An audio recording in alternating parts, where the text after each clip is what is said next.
câmera. É. Vê se ele caiu dentro da água. O Gustavo jogou dentro do cofre.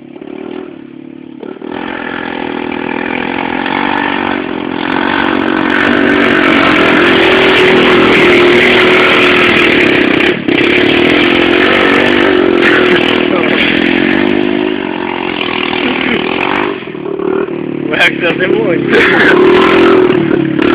Também ele não sai de cima disso aí. Ali já tá dando cada papo. Chega a pegar a bota no chão, cara. É.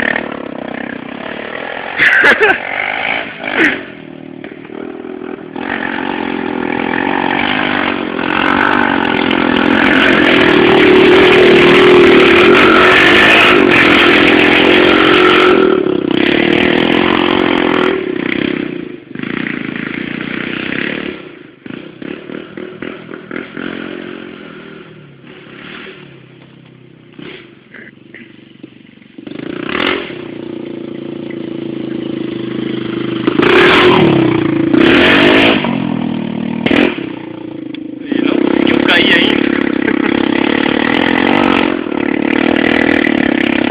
Parece ser legal ter uma moto assim, cara. Sai de estresse, tipo. Hoje de manhã eu tava estressado pra caralho, cara, quando eu vi a moto estragada, cara. Que eu não podia dar uma volta. Eu tinha feito o motor e nem tinha andado com ela ainda. Porra, e agora?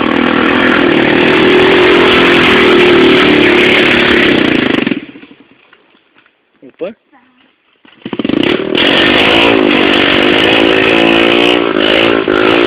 Já pensou em algumas motos aí?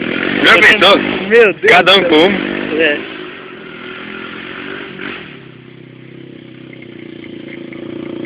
Que nem eu, tu, o Wesley, do Gilson, o Leandro, esse cara também.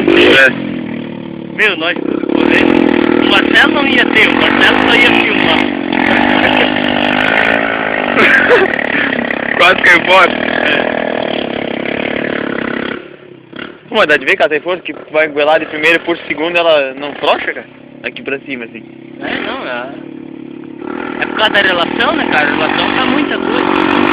Mas olha, bem, não ficou.